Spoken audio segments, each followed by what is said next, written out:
Welcome to the second part of the series of Bengal elections. यहाँ पे हमने पिछले सीरीज़ में मोदी जी ने क्या क्या वादे करे हैं, बीजेपी के मैनिफेस्टो और उनके मीटिंग्स के बारे में डिस्कस करिए।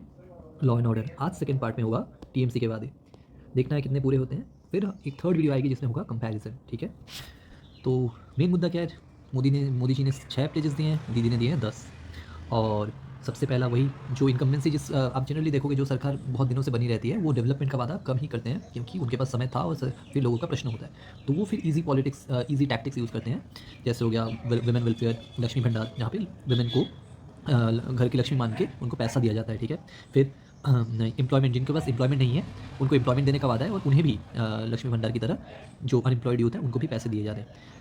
जो थर्ड जो वादा है वो है दुआरे चिकित्सा, मतलब health care at door step, मतलब डॉक्टर्स का या फिर क्लिनिकल जो थेरेपीज़ हैं वो आपको घर तक पहुँचेगी, या फिर पास में ही हर पास में, जैसे मोहल्ला क्लिनिक का कॉन्सेप्ट है वैसे ही कुछ कॉन्सेप्ट बनाने की कोशिश। और ये पहला वाला नहीं, ये पहले इस बार पहला नहीं है, पहले से ही चल रहा है, उसको एक्सपैंड करने की बात करी जा रही है। हाउसिंग और बेसिक नीड्स, जैसे पक्का हाउसेस, जो मोदी जी के भी, बीजेपी का भी वो मैनिफेस्टो रहता है, बीजेपी का भी वो है, हर घर पक्का घर होना चाहिए। इंफ्रास्ट्रक्चर डेवलपमेंट, ये आप देख सकते हो 5th नंबर पे, जैसे मैंने बोला पहले ही, ऐसे करके वेलफेयर स्कीम्स की मदद से अट्रैक्ट किया जाता है वोटर्स को, और फिर ये दिया जाता है कि हम जो मेन मुद्दे होते हैं जैसे इंफ्रास्ट्रक्चर हो गया, एजुकेशन हो गया, स्कॉलरशिप जो बच्चों के लिए चाहिए, वो सबको बाद में दिया जाता है, क्योंकि फिर पब्लिक क्वेश्चंस करती है। तो क्या है मतलब, जैसे बैलेंस पर्सपेक्टिव अगर हम लोग देखेंगे, बैलेंस पर्सपेक्टिव से मेरा मतलब मैंने जो लिखा था वो ये था कि एक्चुअल में क्या दिखा रहा है, ये स्ट्रॉन्ग वेलफेयर बेस्ड मॉडल है। ठीक है, वेलफेयर बेस्ड है क्योंकि मतलब कि हम लोग पैसे देंगे, आप हमें वोट दो काइंड ऑफ मॉडल। और रिटेन कोर वोटर्स को रखना है, जैसे कि वुमेन है, ये रूरल पॉपुलेशन है, जिनको पैसे से मतलब होता है, डेवलपमेंट ये बहुत ज़्यादा मतलब होता नहीं है उनको, क्योंकि डेवलपमेंट जनरली शहरों में होती है।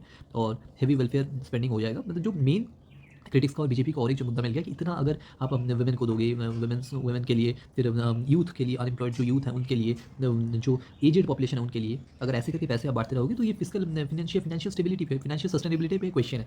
नेक्स्ट टाइम जब होगा, नेक्स्ट टाइम जो थर्ड पार्ट जो इस वीडियो का आएगा उसमें हम कंपैरिजन करेंगे कि क्या है कैसा है, क्या है कैसा है, और क्या कौन सी पार्टी कौन सी जगह पे ज़्यादा बेटर कर सकती है। ठीक है, तो आज की वीडियो हम यहीं पे खत्म करते हैं। हमने देख लिया है मेनली वेलफेयर स्कीम पे ज़्यादा फोकस है, और इंफ्रास्ट्रक्चर डेवलपमेंट को बाद में रखा गया है। तो with this side of the video, thank you so much.